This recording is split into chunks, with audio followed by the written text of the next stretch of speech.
Perkenalkan, nama saya Excel Takarbesi dari Fakultas Ilmu Komputer, Prodi Informatika, Universitas Kristen Indonesia Maluku.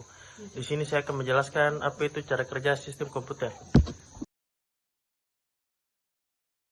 Masuk di pengertian sistem komputer, pengolahan data yang menggunakan komputer sebagai medianya dikenal dengan istilah Electronic Data Processing atau EDP. Pengolahan data adalah suatu proses di mana sebuah data diproses atau diubah ke dalam bentuk yang lebih berguna dan lebih berarti, yang berupa sebuah informasi. Agar komputer dapat digunakan untuk mengolah sebuah data menjadi sebuah informasi, maka diperlukan sebuah sistem yang disebut sistem komputer. Sistem yang dimaksud di sini terdiri dari elemen yang saling terhubung sehingga membentuk satu kesatuan yang dapat digunakan untuk melakukan tujuan pokok dari sistem tersebut. Prinsip-prinsip kerja komputer. 1. Pemasukan atau input. Tahap pemasukan input merupakan tahap awal dari proses pengolahan yang terjadi pada sistem komputer. Tahap ini berupa pemasukan data mentah ke dalam sistem komputer melalui input device.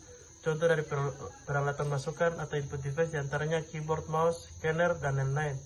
Alat-alat inilah yang digunakan untuk memasukkan data yang hendak diolah. Seperti halnya keyboard, difungsikan untuk memasukkan huruf, angka, maupun simbol-simbol lainnya ke dalam komputer yang selanjutnya akan diproses. Yang kedua, pemrosesan atau proses. Pada tahap ini data yang telah dimasukkan melalui peralatan input tadi akan diproses. Tahap proses ini dilakukan oleh processing device yaitu CPU, yang mana CPU ini dapat melakukan fungsi perhitungan dan logika untuk pembandingan atau dalam arti ELU dan juga mengontrol CU. Pada tahap ini data yang masih mentah tadi diproses sedemikian rupa sehingga data tersebut siap dicetak menjadi informasi yang lebih bermanfaat.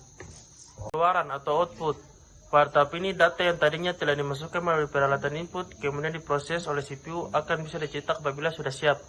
Pencetakan ini bisa berupa hard copy dan juga soft copy. Hard copy berarti menggunakan media fisik seperti kertas ataupun yang lainnya.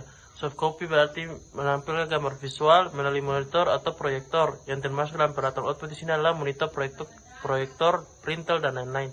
Keempat, penyimpanan atau storage. Tahap ini merupakan proses perekam hasil pengelola ke alat penyimpan atau storage device dan dapat dipergunakan kembali sebagai input atau proses selanjutnya.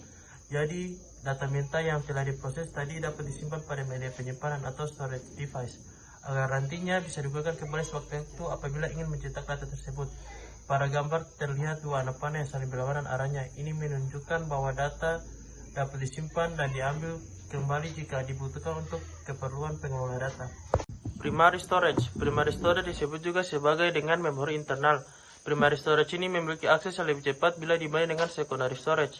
Hanya saja primary storage ini memiliki kapasitas sedikit lebih terbatas bila dibandingkan dengan secondary storage. Tetapi primary storage mempunyai kecepatan di atas secondary storage. Primary storage biasanya digunakan pada CPU atau prosesor untuk mengelola data. Pada ini tidak bisa digantikan oleh secondary storage karena berdasarkan kecepatan CPU, maka secondary tidak bisa digunakan dalam mengelola data CPU atau prosesor. Atau random access memory. RAM berfungsi untuk menyimpan data, sementara untuk membantu prosesor dalam mengelola data. Karena hard disk belum bisa menangani secara langsung dalam mengelola data di prosesor. ROM, read only memory. ROM merupakan memori yang menyimpan data dan hanya bisa dibaca oleh pengisi ROM. ROM dipasang oleh pabrik pembuatnya dan dibuat secara khusus. ROM sangat rentan dengan manipulasi ulang yang dapat menyebabkan kerusakan pada keseluruhan perangkat. CD atau DVD.